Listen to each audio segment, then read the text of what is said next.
Hi there, my name's Mark Downs and today we're just outside Leicester at the famous Daiwa Makin Fishery.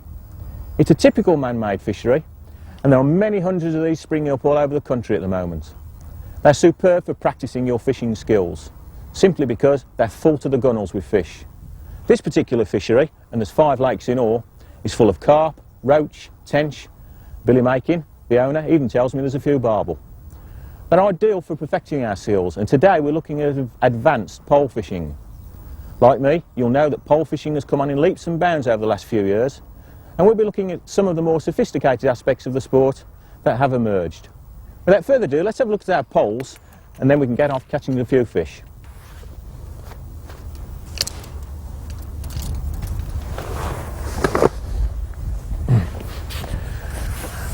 As a match angler, I carry quite a few poles with me. In fact, with me today I've probably got in excess of 10 poles. Well, first of all, let's have a look at our long poles. I carry 2 types of long pole with me. Both are completely different.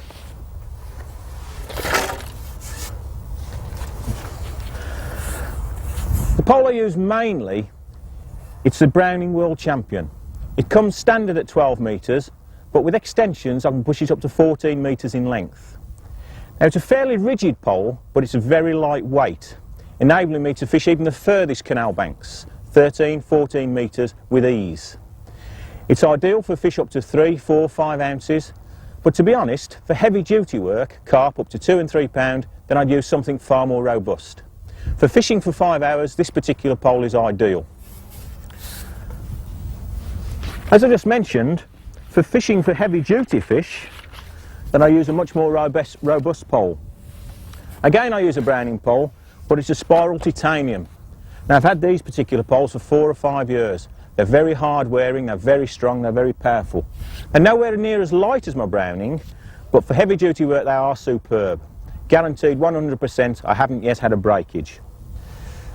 The problem with this pole is I only have it up to 12.5 metres. On many canal venues that I fish, I can't quite reach that far bank. But for today, both of these poles will come into use.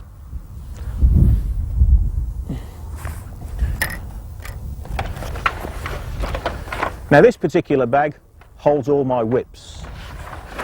Every time you go fishing to hand, more often than not you need a different whip. Now, I think there's about 10 different types of whips in here. Oh, let's just cover them in ground bait.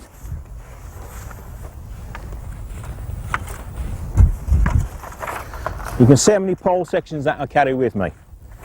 This is typical of a shorter whip. It's a Browning profile, 3 metres in length, totally telescopic.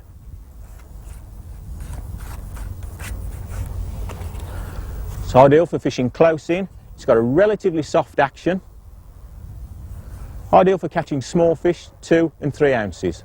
No good for anything bigger. It's too stiff in the middle. Hook anything bigger, it'll crack you off straight away.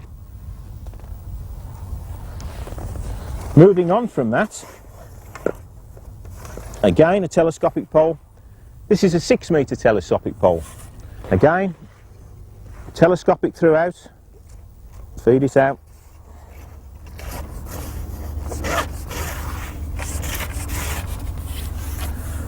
This is a full 6 metres in length. You'll notice in the action it's quite a bit softer. This is ideal for catching fish 3 and 4 ounces. Occasionally you can catch fish up to 10 and 12 ounces on this, but then you need to use elastic as a shock absorber. And I very rarely use elastic on whip fish, well, when whip fishing.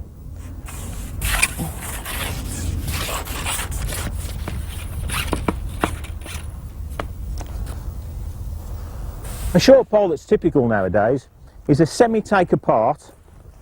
You just find it. Semi-telescopic pole. These are ideal for close-in work, but occasionally if you hook a decent fish and it tends to run out, once again you can ship your sections on. This particular pole I use is a DAM telesnetcher. It's telescopic for the first 2 metres, which makes it ideal for fishing right down the edge for small fish. But should I want to move out a little bit further, it's just a matter pushing another section on, and there we go. Again, if I need to fish 3.5 metres to hand, push another section on, and we can keep going.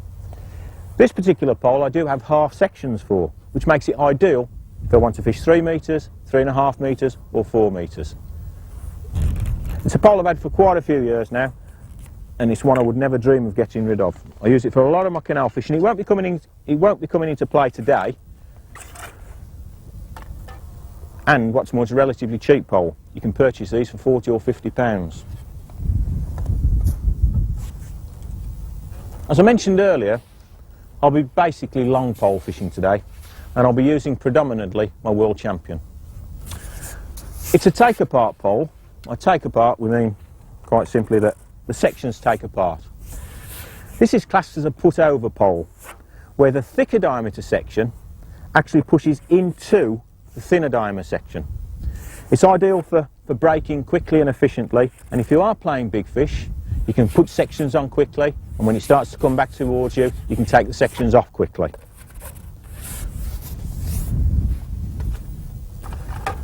My titanium, on the other hand, like the World Champion, it's take apart, but it's put in. This time the thinner section actually goes inside the thicker section. I still think these put-in poles end up being much stronger than the put-over poles, but actually getting them to go together and forcing them apart is a little more difficult. They're not quite as streamlined, as smooth and efficient as put-overs, but they are very hard-wearing, heavy-duty poles. Of course, with any pole fishing, the business end is the tip. And I think it's time now we looked in detail at how we elasticate the tips for our long pole fishing. Here we have a selection of tips. Let's take them out.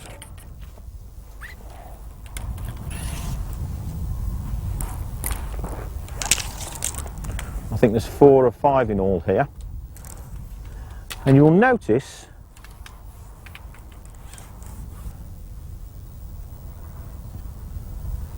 they all have slightly different thicknesses of elastics going through them. This is imperative.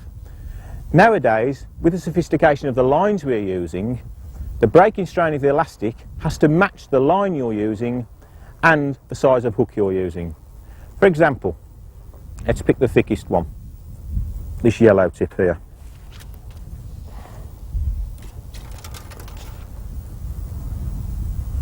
This yellow elastic, equivalent to around number 6 or number 7, is a very heavy duty elastic, and you would never dream of using this with fine lines of 10 and 12 ounces.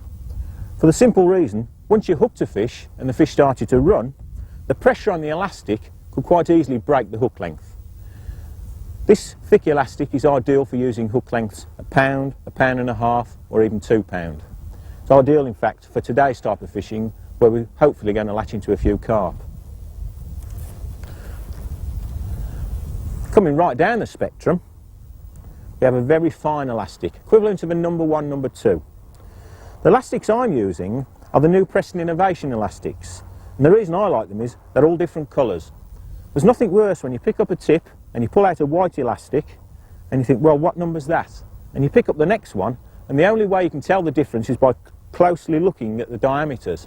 These are all colour coded, therefore there's no problem. I think in this coding system, purple is about the thinnest, going up to black, which is the thickest. Basically, they're all rigged up the same.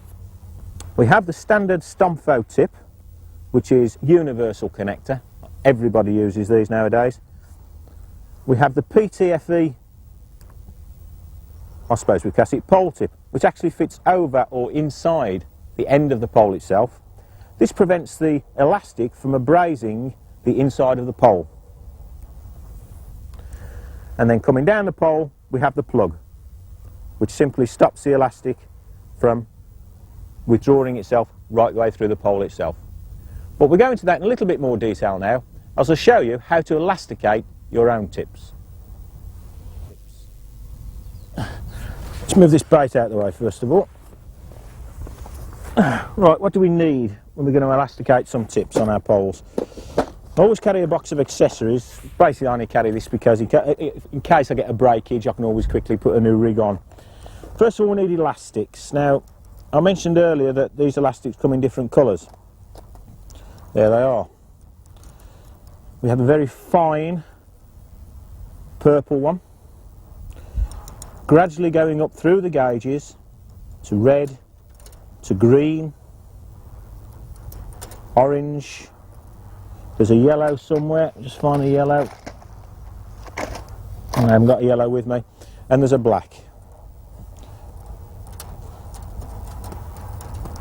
Now you have to select a thickness of elastic that suits two criteria. First of all, that's to suit what size fish you expect to catch. It's no good putting one of these very fine elastics on if you expect to catch fish of 12 ounces a pound. To be honest, they'll just take off. It'll take you 10-15 minutes to get any control whatsoever onto the fish. If you're looking for fish 10 to 12 ounces, you're probably better off selecting something like this orange, or maybe a blue or a yellow. I'm going to use a blue, and I'm going to rig it through two sections of a pole. The reason I'm rigging it through two sections of a pole is, if all of a sudden I hook a fish that's 2 pound in size, and he wants to shoot off 30 foot, believe it or not, with the elastic through two sections, which is what, 4.5 feet, that elastic will stretch a full 30 foot, and eventually it will give me full control over that fish. Starting at the beginning, we have the two sections of the pole. In the tip itself, this is an internal tip, we have a very fine PTFE sleeve. The pole itself is trimmed so the sleeve fits snugly inside. That then prevents the elastic from rubbing the carbon end of the pole. That's that done. We have our elastic. The blue elastic, as I said, we're going to use. Make sure it's plenty long enough, first of all. Onto the end of the elastic, we tie a stomfo. It's very simple. It's a plastic sleeve that, first of all, you thread onto your line. You then thread the elastic through a very small eye on the stomfo itself, tie a small knot, tighten the knot down on itself, and then pull the sleeve back over the top. The rig line itself then fits over the loop, just there, and this second sleeve, hang on, just pulls down and locks it in position. Now, how do we get this elastic through the pole? Let's just drop down there for the time being. You need one of these. It's very important. It's an elastic threader. All it is, it's a long length of plaited wire. Now, when the inside of the pole is bone dry, there's no problem. You can actually feed the elastic through. But when the inside of the pole is wet or damp, as it often is when you've been fishing, you need something to force down the pole and take the elastic with it, and this is what we use. Just untangle it.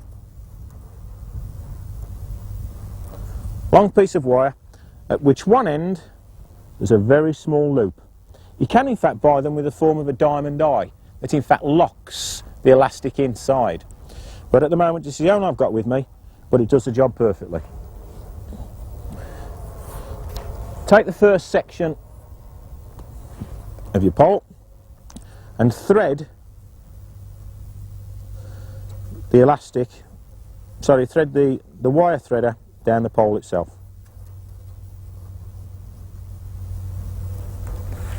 Take this tip out first of all.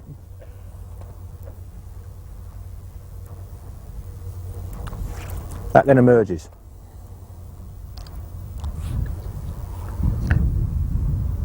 Put our sleeve back in position. It's then simply a matter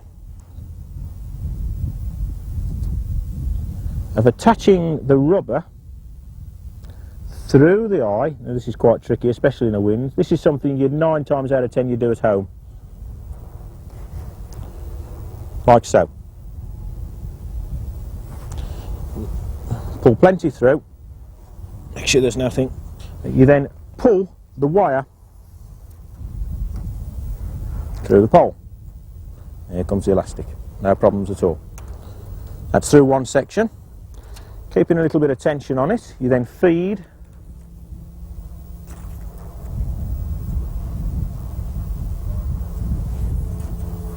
the wire down the second half of the pole,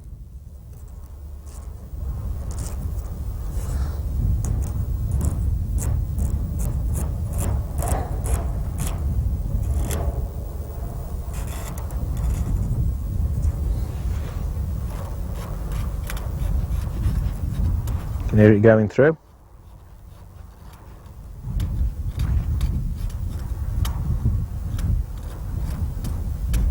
In fact, it's got a little bit of a rough end on the end of this one, so it's been a little bit awkward.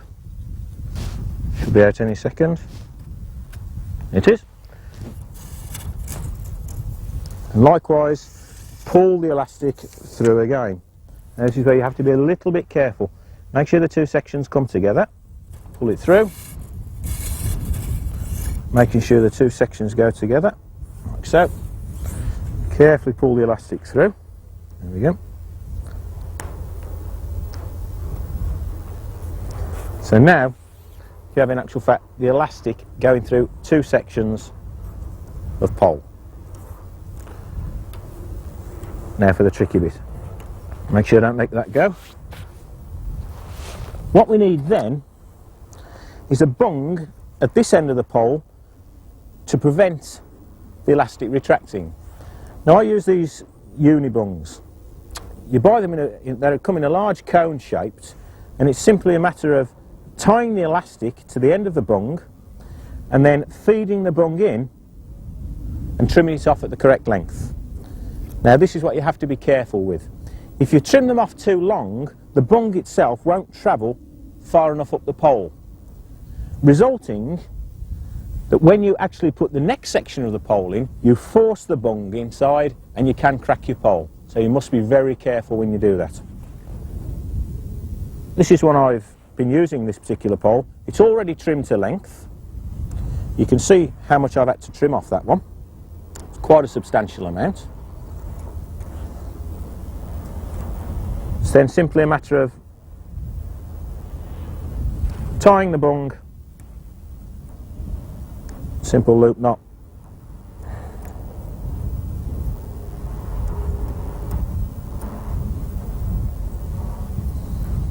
onto the end of the elastic, bite the excess elastic off. That then goes inside. Now you can see that is too loose. Now I've done that deliberately. During the close season, I'm having a long chat with Mark Addy, who fishes for the Highfield, and he informed me about this new little idea that's just been introduced to the market. It's called a tensioner. Now all it does, it simply fits onto your line just above your bung itself, and you wrap the elastic around the tensioner like so, as often as you need, and then the two ends of the elastic lie in the two hooks. That then enables you to adjust the tension of the elastic exactly as you require. I've just stretched that. You can see it's still sticking out a little bit at the end. It's simply a matter of pulling out the tensioner again, spinning it round a few times, feeding it back inside. That's now perfect.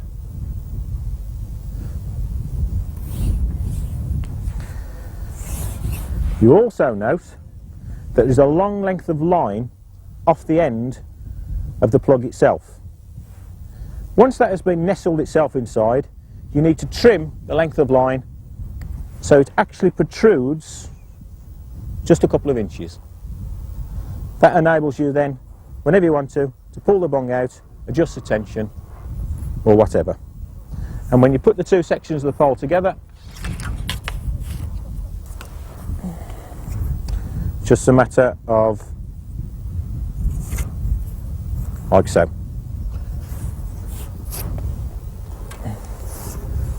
That's that completed. Now in many cases you mightn't need the elastic going through two sections. In actual fact I carry quite a few pole tips where it only goes through one section. Let's try and sort one out. There we have one.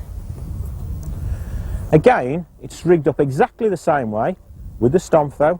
This time the tip is an external tip. It fits over the top of the fiberglass, over the top of the carbon tip. That enables me to actually make this far finer. And then, instead of going through two sections, go through one section. But in this particular case, I've modified that tensioner to actually nestle into the end of the pole, like so. Exactly the same system, but instead of using the bung, I use the tensioner as the bung itself.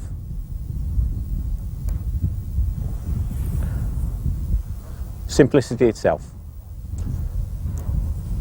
I think that's the poles fairly comprehensively discussed. Let's have a look at a few rigs that we'll be using today to catch a few fish. Let's just put these few bits and bobs away.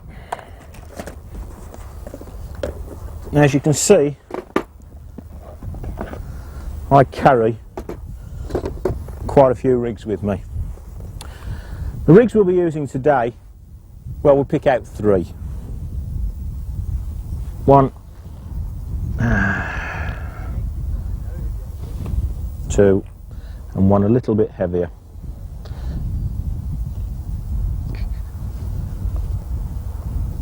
Three. Now you can see all these particular pole rigs you'll be using today are already transported on winders. Three simple floats here.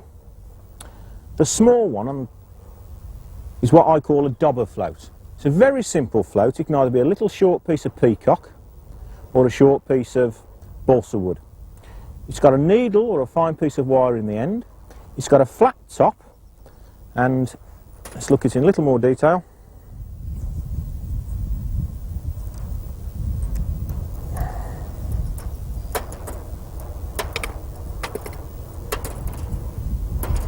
It is a little eye that's situated about 1/8 of an inch below the top itself. It's very simple, but it's a very effective float, especially for catching fish up in the water or on the drop, especially carp, and we should catch a few carp today. The shotting is very simple. In fact, I'll leave that there for the time being. I've already got one rigged up on this particular pole.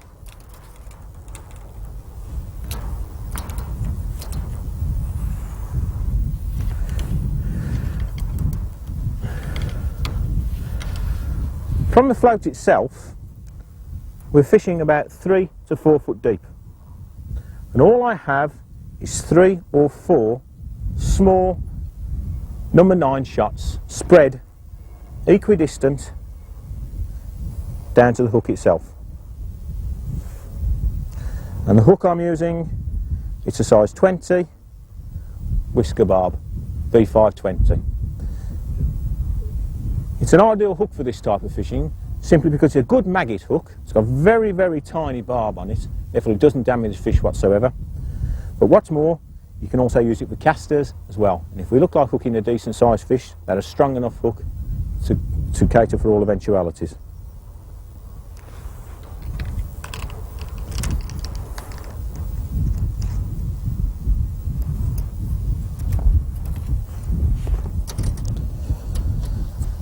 The second float I'll be using is 0.3 grams.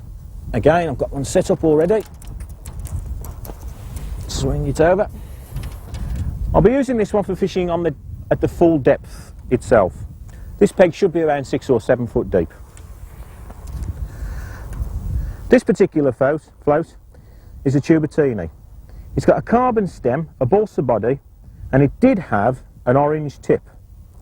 Now it's no longer an orange tip because of the light today I've had to black it down with a black felt tip pen.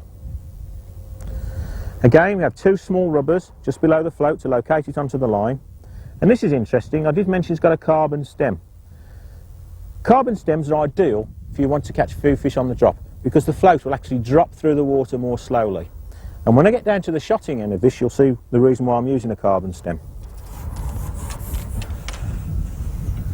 Shotting is very simple.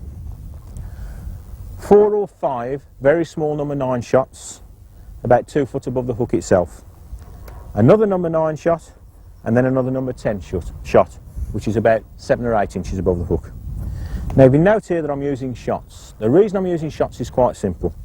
If all of a sudden the fish come up in the water due to me loose feeding, and I think I can catch better on the drop rather than concentrating the fish on the bottom, it's simply a matter of spreading the shots,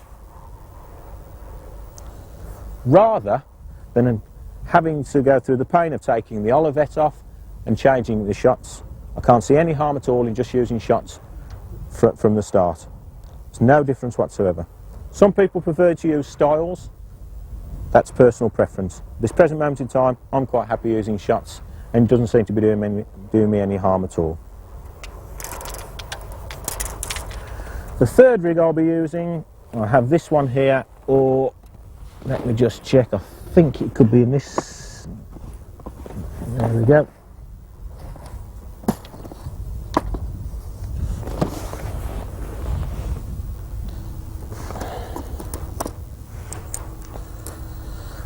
Looking at today's conditions, for the pole to hand, if we get round to using it, I'll probably be using something like this float. This is a Cassini float, although it's probably a little bit different to the Cassinis you buy in the shop in as much as I've painted it. Normally they come white. There's one I haven't painted. I just prefer them black. The simple reason is, I don't know about yourself, but when I'm actually fishing with a white float and it's in the water, you can actually pick the float out, and when it actually goes under, you actually lose the bite itself. So I do prefer to paint the floats black. This float takes 4 number 14 styles, but like the 0.3 gram I showed earlier, I have once again used shot.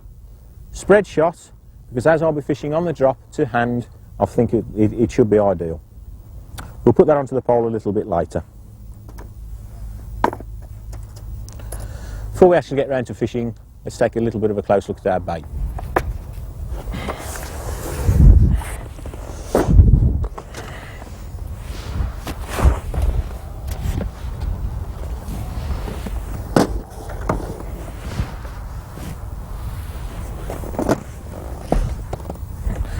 Right, baits I'll be using today, very simple. The good old maggot. Can't beat it. The Matchman's all-round bait. You'll notice in these particular maggots, they're nearly all bronze, but there are a few reds. Red maggots are gaining popularity all the time, and for some unknown reason they seem to be catching more and more fish. On these small fisheries, I don't know why, but they do tend to catch a lot of carp. Hopefully they'll provide a few good fish today. Casters, as we all know, before the maggot turns into a fly, it goes through the caster stage. I like introducing casters if I'm going to be using a little bit of ground bait. When we initially feed today, that is what I'm going to be doing. I'm going to put a fair amount of casters into the ground bait before we actually feed it. A few pinkies. You go to some of these fisheries, and I know the carp absolutely adore pinkies. There's one fishery down south that I know the anglers, they prefer to feed pinkies. Now I don't know if they're going to prefer it here, but I always bring a few pinkies with me just in case. Sometimes a double pinky as an alternative bait to a maggot or a caster can pay dividends. And of course, hemp seed. One of the cheapest baits you can purchase. A pint will cost you about 50 pence. It's a must for carp fishing. A good bed of hemp seed on the bottom, and without a shadow of a doubt, you'll have carp bubbling on it all day long. It's dead simple to boil. Simply buy it, uncooked, drop it in the water for about cold water, boil it up, cook it for about 20-25 minutes, and then drain it, and it's ready to use. It sinks very quickly, it lies on the bottom, a good all-round bait. And finally, of course, a little bit of ground bait. Nothing extravagant about this mix today. I'm simply using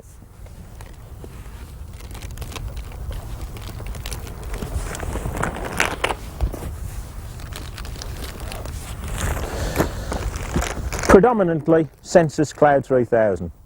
It's a nice ground bait, although it is a little bit fine, especially if you want to concentrate your bait on the bottom. So to make it a bit heavier, I'm adding about 25% river. It's a bit stickier, and it helps bind the ground bait perfectly well. It's an ideal mix for mixing two ways. I've mixed this with a dab of water up to now. and I can squeeze it once and that sinks relatively quickly. But likewise, I can add more water to it, over wet it, and then it can actually go in slop, cloud on the surface, and that's if I want to bring the fish right up in the water. It's a good all-round mix, simple to mix, it never clogs, and unlike a lot of ground baits, when you do mix them, you tend to get a lot of lumps. But with this particular mix, as long as you keep adding the water, a little bit at a time, it's perfect. No lumps whatsoever. Right, that's enough of the technical stuff, let's catch a few fish. Right, we're all about ready to start. One thing I am going to do just before,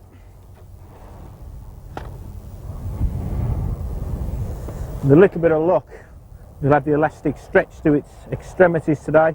I'm just going to squirt the elastic with a little bit of lubricant. It always pays to keep the inside of your poles as clean as you possibly can, but occasionally they do get gritted up, and if you have a fish stretch the elastic too far, occasionally the elastic doesn't retract right the way into the pole. So a little squirt of this slip and you're off and running. Right, I've already plumbed the depth. It's between 7 and 7.5 foot deep. I'm going to start off by fishing with a single maggot on a size 20.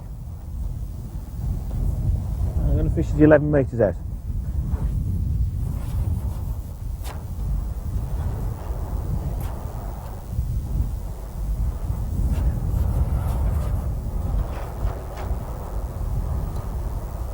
Right, here we go.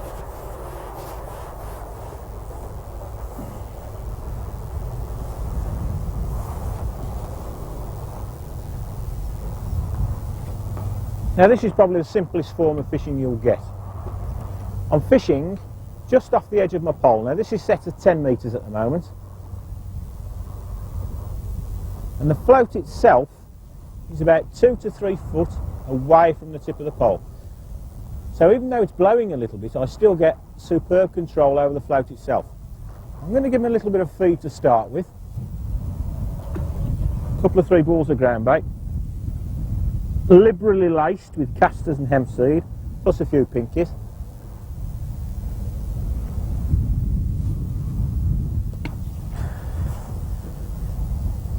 I'm on target today.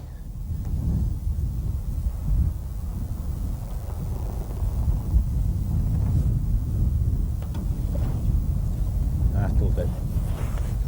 Then at regular intervals I'm going to loose feed some maggots over the top. It's a reasonably warm day, although it has been quite a cool evening. I expect the fish, as the day progresses, to slowly come up in the water. By regularly feeding all the time, you would expect to catch, after a couple of hours fishing, at half depth.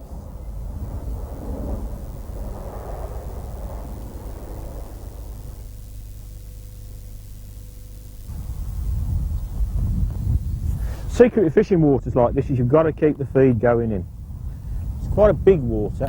We're quite lucky today there's not so many people here, so the more feed you put in, you would expect to pull loads of fish into your peg. Oh, there's a bite.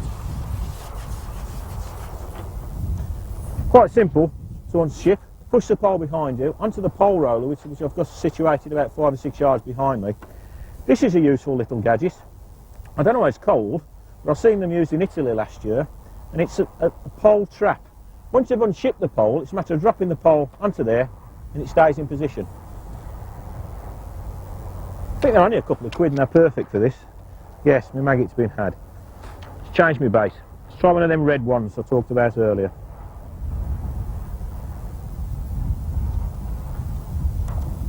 See, traps it perfectly.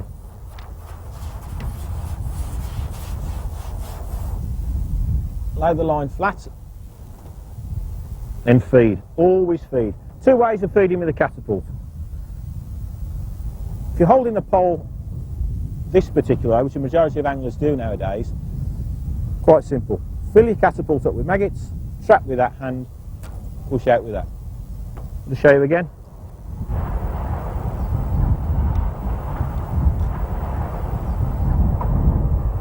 filled with maggots. Straight with that hand. Oh, we haven't got time, we're in. Oh, here we go, boys. Now this is where the elastic does its work. It's not a big fish, but you can see the pole's bent, but there's at least 10 foot of elastic coming out already. That's it, the stomfo's just come above the water. Now this is where the elastic does its work. There's no need for me to do anything. I can just hold the pole in one position and let the fish swim around willy-nilly. It tires itself out against the elastic. And when I think it's starting to tire, you start to strip the pole back slowly. Nothing rushed, nice and steady. Here we go.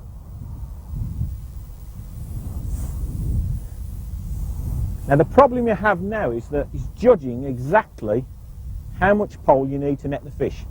Because the elastic is actually stretched out, now you can see now that elastic is stretched to about 8 or 9 foot. If I was to break the pole off at like the 4th section, which I'm rigged up to, I'd never be able to net the fish because the fish would constantly be swimming away from me. And I'd have to stand up and hold my arm right up in the air. So what I've done this time, I broke the pole 2 sections further down. You see how the elastic's doing the work? It's just swimming around willy-nilly. That's it, nice and steady, nice and steady. And eventually it'll tire and come to the top, sweet as a nut. Now this is the blue elastic in this, and already I'm seeing its shortfalls. If I were to have used the yellow elastic, by now this fish would have almost certainly been in the net. But we're not fishing a match today, so we'll just take our time and let it tire itself out.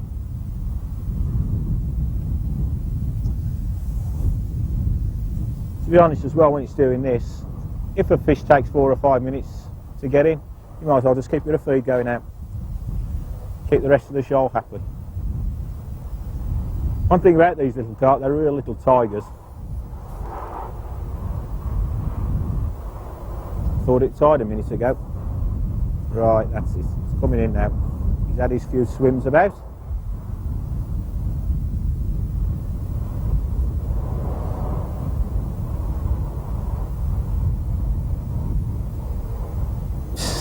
Can't believe this.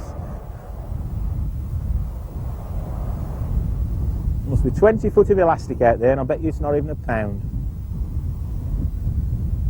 Full of muscle, these little fish, full of muscle. Oh, we've nearly seen the fish then. That's it, here he comes. No need to rush it.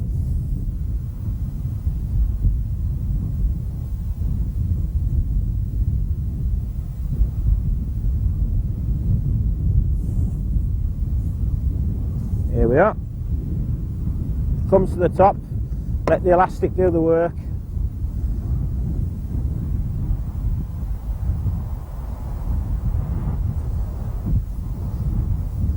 It's the beauty about using soft elastic, although you don't have much chance of losing them.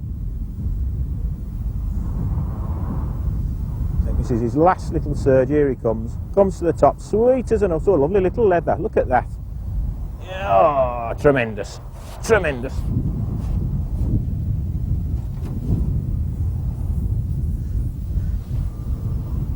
What a terrific little fighter that was. Beauty about barbless hooks. Hook falls gently out. Whoa, dear, dear, dear, dear. Look at that. It's only about a pound, but he's as fat as he is wide. What a tremendous looking fish. So it's a mirror carp. It's got only a few scales all over its body. Very pale fish, but really terrific fighters. Let's drop it in the net. There you go. Well, that was a good start, wasn't it? Let's get back in again.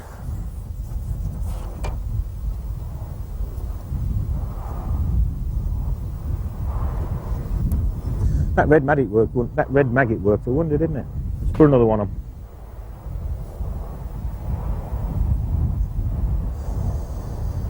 Problem now is that because it's been 4 or 5 minutes in playing that little fish, we've probably neglected to feed. So I'm going to give it another injection of bait straight away.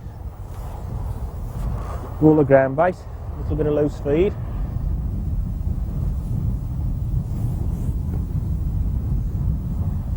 See if you can really get them feeding.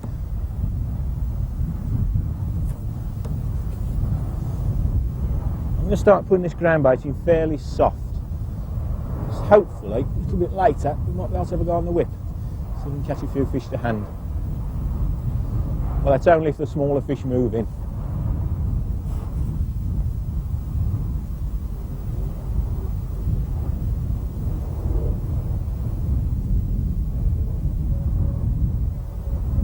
Really go. Once they're hooked, they take off at such a rate of knots. Now let the lassie do the work again. Get him up in the air. I'm a little bit wary about fishing to hand today. I've had a couple of small fish, but it seems to predominantly carp at the moment. I expected to catch a few more small roach, but they don't seem to be coming. The lazy man's way of fishing this. Just let it swim around for a few minutes, they do its work. Keep all the ground bait going in. There's nothing you can do, you can only give it so much pressure. If it's well hooked, you'll just swim around and eventually come up. It's decided to go up the lake, this one.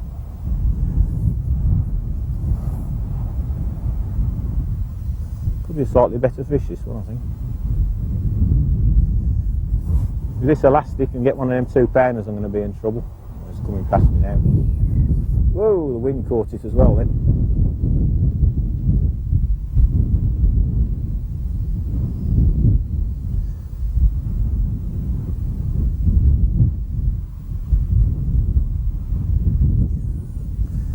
Right, he's had long enough, this one. Start giving him some pressure.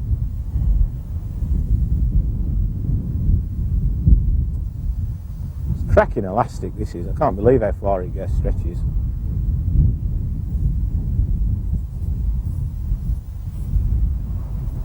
The boring bit as well, this is. I like to get it in and get another one on. In fact, after this one, I'm going to have a go on my dobber float, just to see. Oh dear, done me. That's trying to pressure it too much, that is. Wouldn't be surprised if it's broke me. No, just come off. Might have been foul hooked, I don't know. The maggot don't seem to be damaged. Never mind. Let's have a go on the other rig.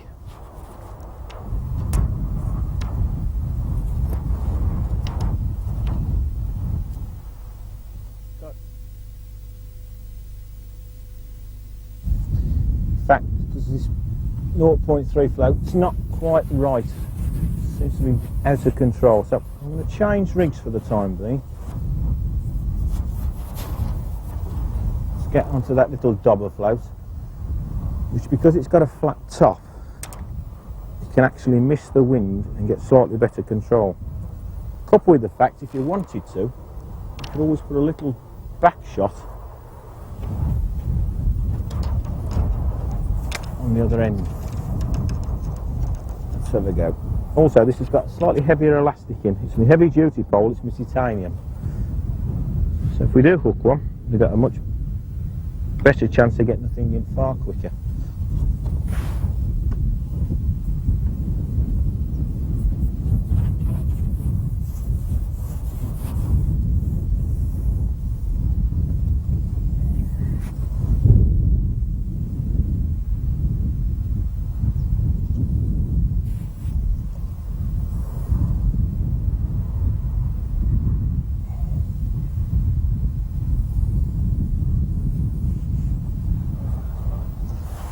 That's better. That's better, because that float's got a flat top, the wind seems to skim over the top of it. Oh, look at this elastic. I mean, it's got 3 times the power of the other elastic. Gives us at least a bit more control of the fish. Ooh, steady, steady, steady, steady, steady.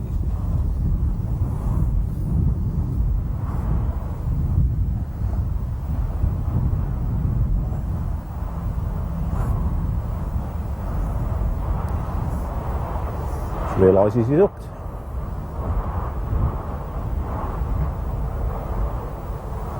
There we go. The small carp. 8 to 10 ounce. Beautiful little fish. Right.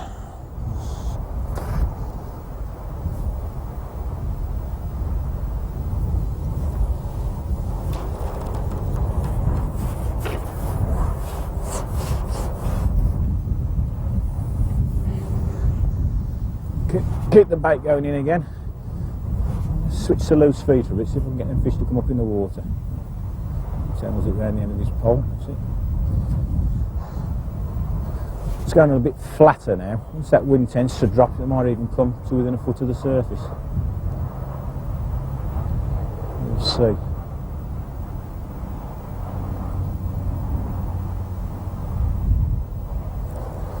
The thing about these fisheries is that once you do get a shoal of feeding fish in front of you, it's just a matter then of figuring out the best way to catch them. During the summer months you can fish some of these waters, you can catch literally 8 and 10 inches deep, very small floats, very lightly shotted, if any shot at all, and the fish will actually swirl under the surface. But as you go through to autumn and maybe into winter, the fish will just drop deeper and deeper into the water. You'll probably find then a little bit of ground bait or maybe loose fed casters, and actually concentrate the fish on the bottom. The problem with loose feeding and ground baiting is that you can tend to lose your fish. For argument's sake, when you start off in the first 10 or 15 minutes you catch 1 or 2 on the bottom, you start loose feeding, you bring them up. There's a period of time when you don't know what depth those fish are at. You're either waiting for them to come up in the water, and because you're bringing them up you're no longer catching on the bottom, so you have to plan it carefully. I say these fisheries are ideal trial waters. If you want to go and catch a few fish, try a few different methods, then these are the fisheries to go. Yep, we're in again. The thing about the slightly bigger carp is they don't shoot off all over the place, they're just a bit more dogged. See, he's just hugging the bottom, this one.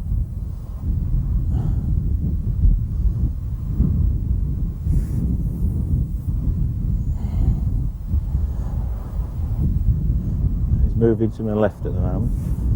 Not a big fish, might go £2, I don't know, £1.5, £2, but certainly bigger than anything else I've caught up to now on the pole. Yeah.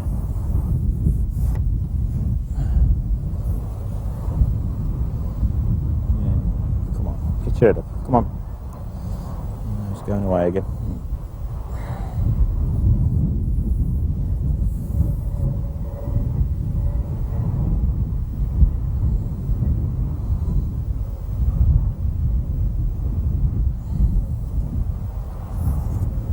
Section on.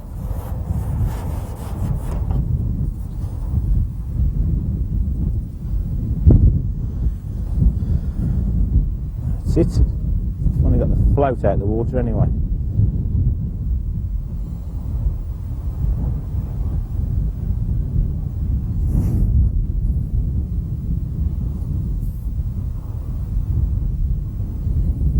Ooh, oh dear. Yeah, it looks about £1.5, maybe 2.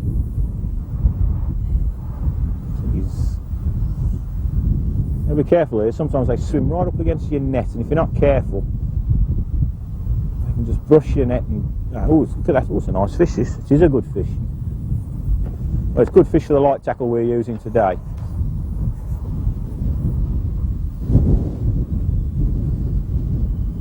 Yes!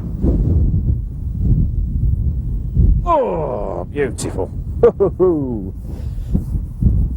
Yeah, it's a couple of pound, this one. At least a couple of pound. It's well and truly hooked.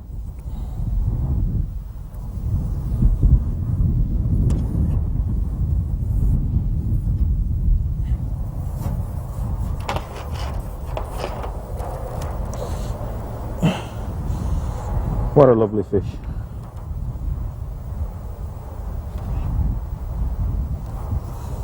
Down in mirror carp you can see all the blank areas without scales and the nice row of scales down the back. Beautiful, powerful back fin. They always have a spike on this back fin. If you're not careful, they can get stuck in your net. You're not used to use nets here most of the time. Let's slip him back quickly. Oh, that's smashing.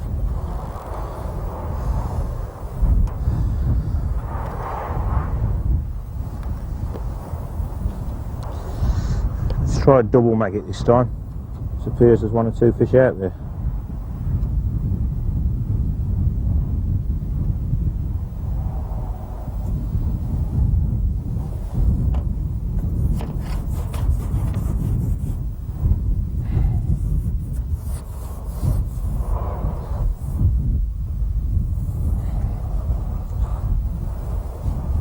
Get that 5 metre line going, because I'm determined to catch them on this whip.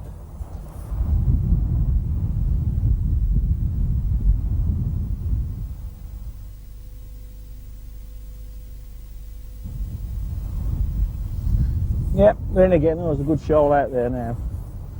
Oops, he's taking some elastic. Oh, I didn't think it was that big at first, but all of a sudden he started to strip out on me. It's really going, this one. I don't think it's as big as that last one, but no, it's not, but it's really taking off.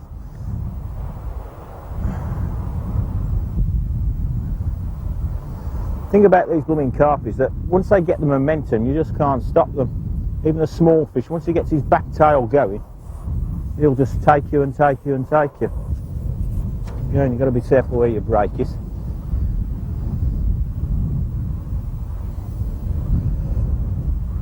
Must admit, the more fish you catch, the more confident you get in your fishing tackle. That's why it's ideal coming to waters like this. You can test your tackle to its limit. Look at that. 20 foot of elastic then, I bet you it's not going to be 10 ounce. Whoa, come on then. This way, this way, this way, this way, this way.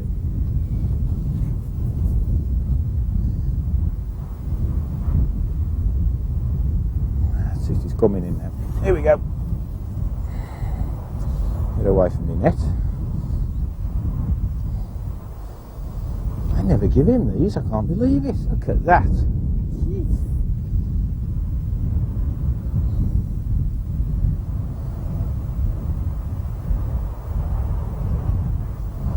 I don't know what the life of this elastic is, but it's certainly taking some stretching today.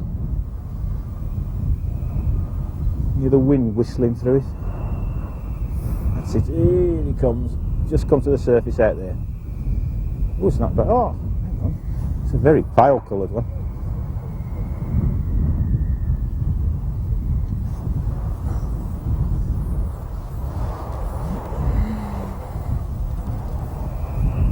It's not a bad fish at all, this. Whoa, botch up with the left. That's him. Oh, I can see why it thought so much now. It's one of them famous ghost carp they've got in here. Let's just put this down and have a look at this one a bit more closely. Oh. These particular carp, if you can see it, whoops, are very pale. In actual fact, they're a cross between a koi and a mirror. And they're called ghosts, because they're very white and they're very pale. And because they're a hybrid carp, they fight almost twice as good as a standard mirror or a standard common carp would. It's the same with roach bream hybrids. You find that when you catch a roach bream hybrid, it fights unbelievably. It must obviously get the fighting characteristics inherited from both species of its parents. A roach bream hybrid, you go to Ireland, you catch these roach bream hybrids, they're probably the best fighting fish you'll catch. Whereas you catch the roach, they don't fight greatly. You catch the bream, they don't, but the roach bream hybrid, they go all over the place. And I would imagine it's exactly the same with these ghost carp. Billy Makin, the owner, tells me the place he actually purchases them from, they grow an incredible 3.5 pound in their first year. Now that's some growth rate. And evidently has them into 6 and 7 pound here at the moment. I can categorically say I hook one of those, I've got no chance of getting it in. No chance at all.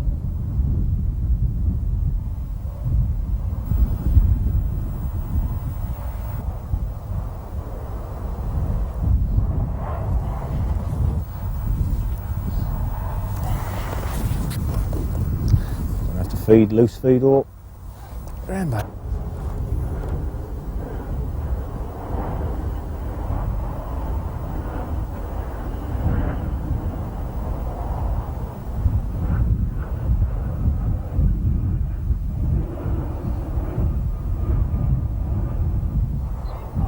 Gordon Bennett. Whoa. This is a carp. Must be a carp. You don't often do this, but I've got the pole here. I can shove shove up the base of my telescopic whip. Dear me. Still going. The problem is here I haven't got the elastic on, so I haven't got that much. The wind's catching it as well. This is a big fish, this. Could be one of those ghost carp, I suppose. So I was lucky I had this behind me actually, otherwise I'm sure that might have broke me off. It's coming in now though, right. Good God. It's a very heavy, dogged sort of a fish. Feels like a big bream, to be honest.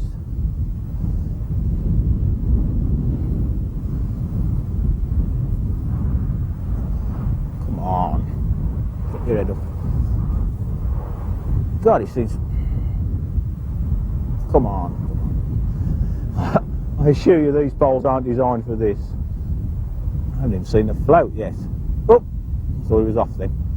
Thought he was off. Oh, come on, get up, get up, get up, get up. Oh, there's the float. Now the problems start. How do we get it in the net? Whoa! Come on, come on, come on, come on, come on, come on.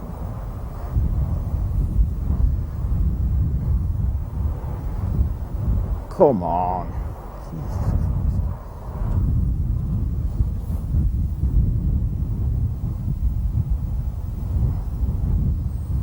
This is going to be a carp about £3, I would say. It's not one of those little ones, because them little ones tear off. I'll tell you what, bloody big fish.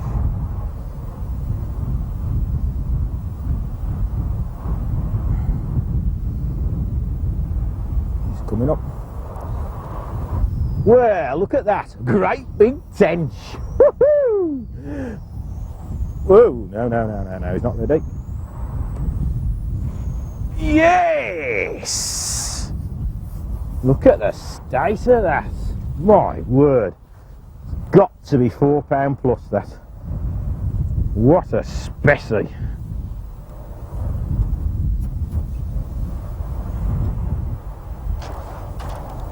What a gorgeous fish. Look at that. That is absolutely lovely, that is. Tremendous.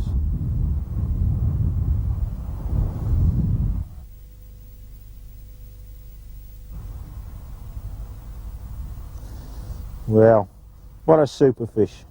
Just about rounds off the day. Let's drop him back with the rest. Oh, go on.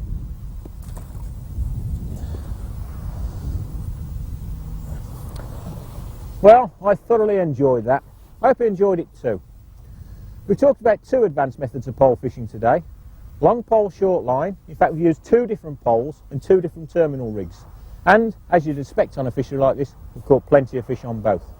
We've also talked about pole to hand fishing. We've used a 5 metre pole today. But the Continentals, they go 6 metres, 7 metres, even 8 metres to hand. And once again, we've caught plenty of fish. As for that big tench at the end, well, some people say that fishing's a lucky game.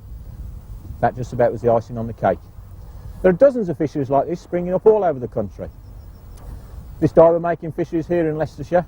There's over 5 lakes, 300 pegs, and there's always plenty of room for a good day's sport. Anyway, without further ado, let's put these fish back because they're there to fight again tomorrow.